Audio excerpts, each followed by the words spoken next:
Primeiro porque teve clássico bem jogado, Flamengo dominou quase que a partida toda, teve bola na trave, teve o domínio do meio de campo, mas esse Vasco é valente, hein, Alec? Busca resultados improváveis, no final do jogo não desiste nunca e foi premiado com o gol do Felipe Coutinho, primeiro depois do retorno dele.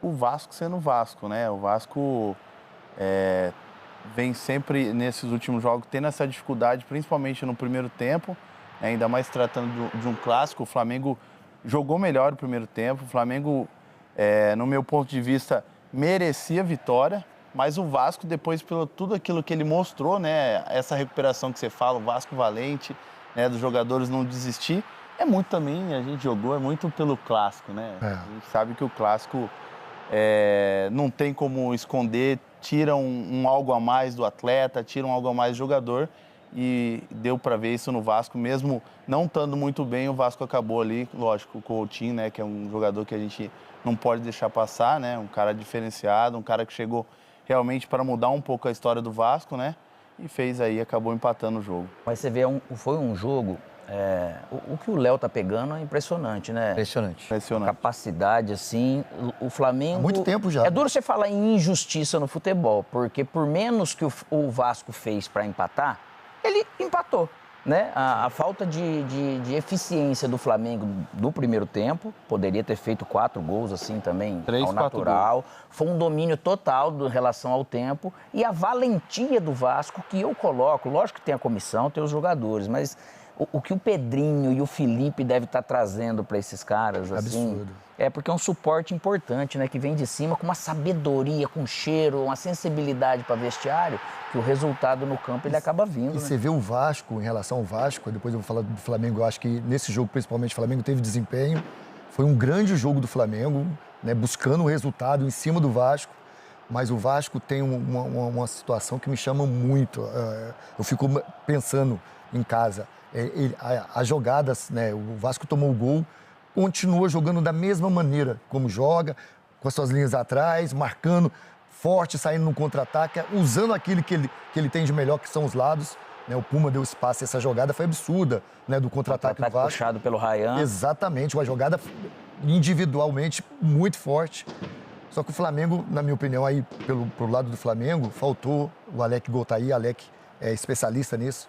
Se o Pedro tá nesse jogo, no primeiro tempo, a bola passava toda hora, todo momento ali, faltou aquele centro jogador de área.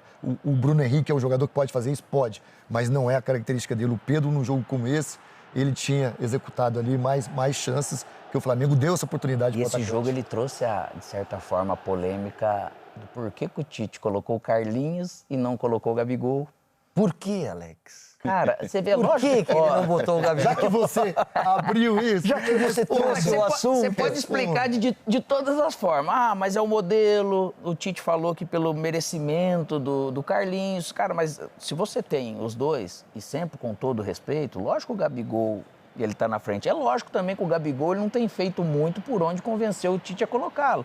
Mas a partir do momento... Lógico que ele não é a mesma característica do Pedro e do Carlinhos. Mas tem coisa que não depende disso. O Bruno Henrique também não é a mesma característica do Pedro e ele está colocando. Eu penso, de repente, se fosse nessa situação, eu colocaria o Gabigol. Só que a gente sabe tudo que envolve, mas gerou tudo isso por quê? Porque acabou empatando. Se ganha, essas mudanças, a gente sabe, no futebol, elas têm menos peso. Mas o Gabigol, não sei se vocês estão anotando isso também, ultimamente, ele está entrando no lugar do Arrascaeta sempre. Então, o Tite não vê ele como esse centroavante de área, né, porque o Tite gosta desse centroavante que faz o pivô, que é mais próximo da área, porque a bola passa ali a todo momento. E o Gabigol, todo jogo que ele entra no lugar do Arrascaeta. Então ele tá achando que o Gabigol seja esse jogador que joga atrás do centroavante, né? O Gabigol não é armador, nunca foi. Nunca foi. Mas ele é um jogador, ele é aquele segundo atacante, né, junto com o centroavante que joga se movimentando pelos lados. Provavelmente o Tite pensa assim. Será que não tem a ver um pouco com a questão física? Porque quando você joga de beirada, você tem que acompanhar o lateral até o final. Perfeito. Quando você joga lá na frente, você tem que fazer muito o que o Gabigol faz muito bem, né? Que é aquela diagonal curta, né? Aquela movimentação nas costas do zagueiro para receber essa bola e dar profundidade à equipe. E o Gabigol teve a questão do doping, depois teve a lesão, ficou muito tempo parado. Você acha que isso não pode estar pesando na decisão, Gá? Então, aparentemente, eu vou um pouco ali com o que o Paulinho falou. Parece que o Gabigol gosta de jogar mais como segundo homem do que como um centroavante, né? Quando o Pedro é convocado para a seleção e vai para uma Copa do Mundo, para mim o espaço era do Gabigol. Quando ele sai naquela disputa dos dois, quem é o 9, quando o Gabigol sai para o lado e deixa o Pedro, ele abre um espaço gigante para o Pedro e para a Copa do Mundo. Então ele abre mão não só de ser o centroavante do Flamengo, como ele abriu mão da seleção. Porque a gente precisava de um camisa 9, né? Sim. Então, aparentemente, eu não tive a oportunidade de perguntar para ele, quem sabe um dia, mas parece que ele gosta de jogar mais como segundo atacante. E aí eu vou com o Paulinho. Eu acho que esse time do Flamengo precisa de um camisa 9. Precisa de um cara que queira estar ali na área, um cara que, nossa, eu adorava, o Alex sabe. Falar assim, não sai da área, fica aí. É tudo que você queria ouvir. Até porque eu não gostava, os caras não gostavam muito que eu saía, né? Que tinha uns 10 metidos habilidosos. Falavam assim, não sai não, que você vem atrapalhar a gente. Fica lá na área que a gente vai te achar. Então, o Flamengo, o esquema tático que o Flamengo tem, o esquema de jogo com os caras de beirada muito rápido, precisa de um camisa 9 ali. E aparentemente parece que o Gabigol gosta um pouco mais de sair, não de ficar ali dentro. E aí pode ser a opção de jogar com outro atleta. Teve a estreia do... É o Plata, né? O equatoriano. Plata. Bem, bom muito jogador. bom jogador. A gente gosta, né? Vai pra cima. Abusado. Tinha trabalhado um jogo da seleção equatoriana dele. Ele é absurdo, ele tem muita força, mesmo sendo alto, sendo forte, ele é ágil. Né? Ele é insinuante, ele vai pra cima. E ele se deu bem com o Alexandre logo de cara. Assim, e, assim, e muito rápido, né? Solto, ele tava leve. Sim. Parecia que ele já tava no Flamengo há muito tempo. Corajoso. Bom jogador, sim. Mas é por isso que eu falo que do jeito que estava o Plata aqui, você tinha o Bruno Henrique, você poderia ter colocado o Gabigol para jogar com ele, que o Gabigol jogou com o Pedro e esse nível de atacante, a gente não pode falar que um segundo atacante não vai ocupar a área, né? Então eu vou abrir mão dele porque eu tenho que pôr de repente o Carlinhos, mesmo o Carlinhos também não estando na sua melhor condição que a gente vê agora. Então, lógico, é uma escolha dele. A gente está aqui para analisar e dar opinião nesse sentido, sempre respeitando o contexto. Mas o Gabigol, ele poderia ser esse cara. Né, Alex? Ele tá lá no dia a dia, ele lógico, tá vendo, óbvio. Além de ele poder ser esse cara, ele é credenciado a ser esse cara, né? Ele leva o gol nas costas, né? Ele é Gabigol, ele mostrou para nós todos que ele sabe fazer gol. Por isso que a gente tá nessa discussão que para ele naturalmente parece 9, né? realmente também, vocês não concordam? Parece beleza, o Gabigol já é aquela peça que Houve um desgaste. Sim, normal. O Gabigol provocou, e aí a diretoria não tem nada a ver com isso, e muito menos o Tite, a questão de colocar a camisa de um rival, as declarações, e o Gabigol não é o cara mais comportado do mundo. Mas eu tô com vocês, eu acho que o Gabigol é 9. Vai brigar lá na frente com o Plata, porque ali eu acho que é onde ele rende mais. E acho que o Flamengo, quando perde o Pedro, se eu sou o dirigente do Flamengo, eu sento com o Gabigol e falo assim, escuta, tua história é maravilhosa. Você é um dos maiores jogadores, um dos maiores centroavantes da história do clube. Ganhamos com você decidindo o jogo, decidindo o final. Vamos escrever esse capítulo, esse último capítulo de uma maneira bacana. A gente precisa demais de você, cara. Caio. Se motiva, treina, dá aquele algo a mais.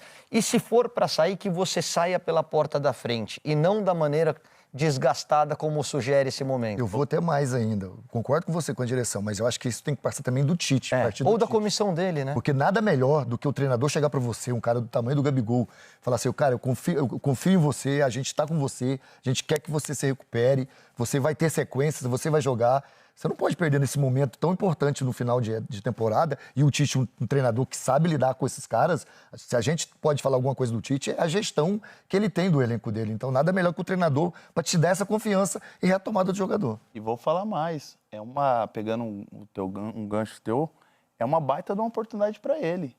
Porque a bola tá passando ali na frente. Exato. E ele vai fazer gol. Então, o Flamengo passa toda hora essa bola ali. Não para ele reescrever uma história. Ele continuar a história dele, que é linda no Flamengo. É uma baita de uma oportunidade. Infelizmente, com a saída do Pedro, né? Mas é uma baita, tá ali, pô, tá parece pesando que era a coisa mais evidente, né? Saiu o Pedro. Que não foi agora, mas ela vai voltar aqui de novo. Ela vai voltar.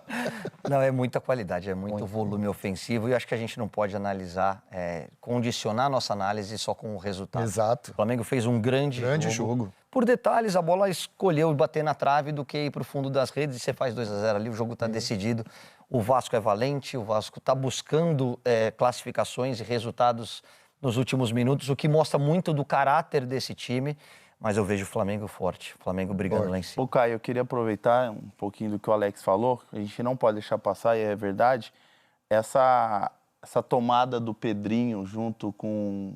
Pedrinho é craque. De estar com o Felipe ali, de retomar essa confiança dos atletas.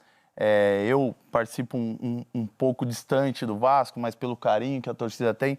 Então a gente vê muitas coisas, ouve muitas coisas, e a SAF deixou muito a desejar no Vasco, né? Então a dificuldade dessa distância que estava dos atletas para o clube estava muito grande. E o Pedrinho, junto com o Felipe, chega para amenizar isso. A gente... Imagino que eles chegaram e falaram assim, a gente está aqui e agora a gente vai resolver. E estão resolvendo. E no momento, né? Dos piores momentos que o Vasco estava passando. Exatamente. Que aí o Pedrinho teve que ter coragem para fazer isso. Ele teve que tirar um pouco da SAF, colocar a cara no momento que estava difícil. Não era um momento tranquilo que ele poderia falar, não, aqui tá tudo tranquilo. Não, pelo contrário. Então, por isso que a gente tem que valorizar muito o que o Pedrinho fez. Arriscou até o ídolo do clube que ele é, né? Muito. De botar a cara nesse momento. Muito. A última vez que eu tive com ele, ele falava assim, Caião, agora, eu falei, como é que você tá? Como é que você tá curtindo essa nova função? Eu falei, agora eu tô conseguindo dormir. Mas eu passei por momentos difíceis aqui imagino. dentro. E é isso, é um cara de muita personalidade, conhecimento e identificação com o clube. Na hora que ele faz o post ali, depois da classificação contra o Atlético Paranaense, a imagem dele chorando na cabine.